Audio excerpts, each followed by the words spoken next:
Kakatay tayo ng isang isda na napakalaki mga buddy.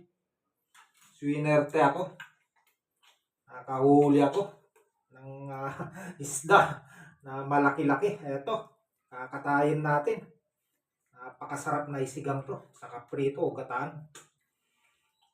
Tanggalin natin yung mga bitoka. Ayan.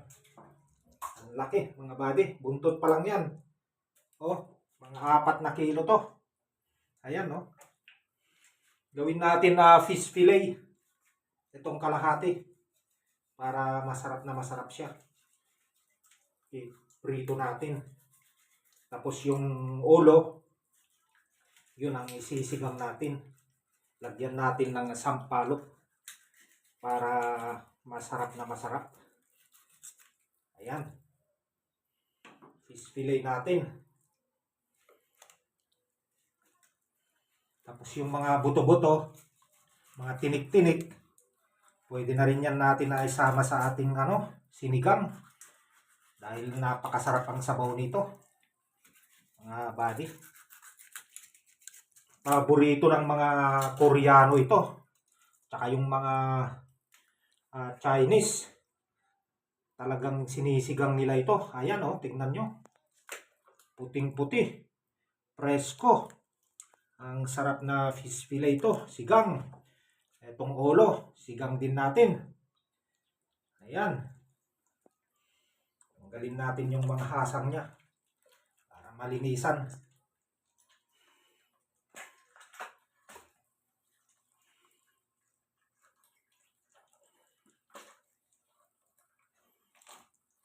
Ayan, linisan natin.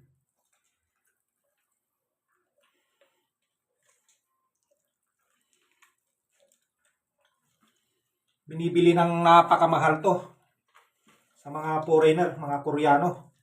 Ito yung paborito nila. Pero dito sa Pilipinas, itong isda na to, mura lang.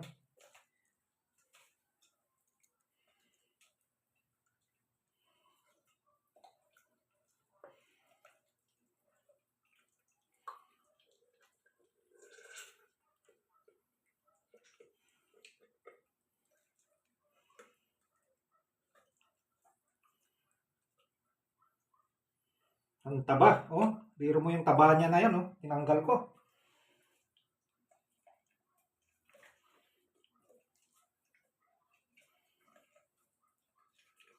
Binukot ko yung taba sa may bunganga. At itong mga bitoka, tanggalin din natin. Para malinis na malinis siya.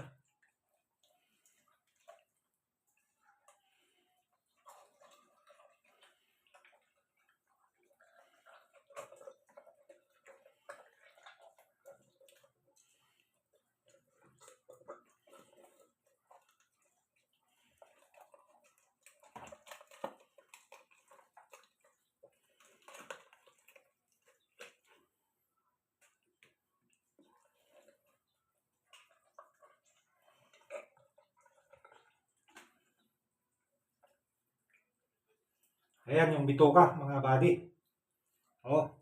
Tanggal.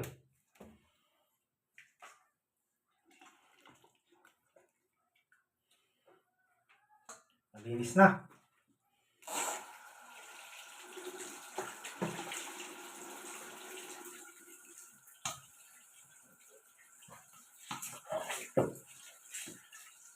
Hugasan natin ng maayos para matanggal yung mga dugo. Para walang lansa. Pag marunong ka magluto nito mga buddy, wala siyang lansa. Sabi nila malansa daw itong isda to, pero nasa tao na nagluluto yan.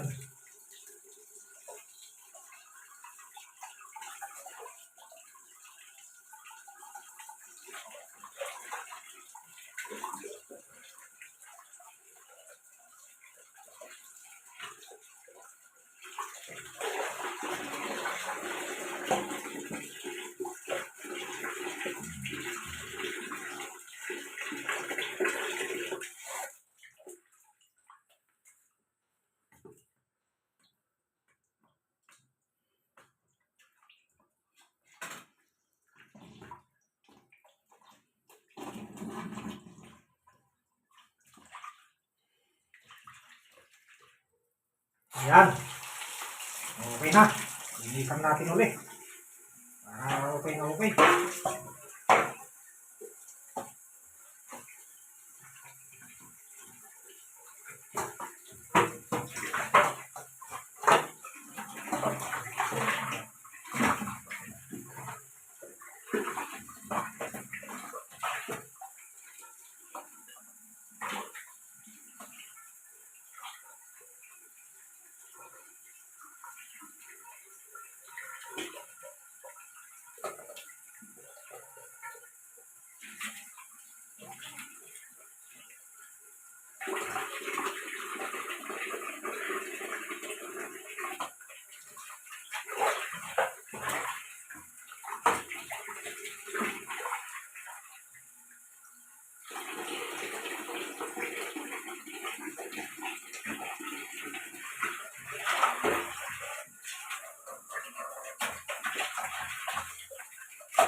Tanggalin natin yung mga natitirang tinik.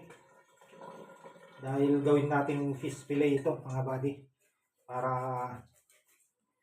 masarap na masarap.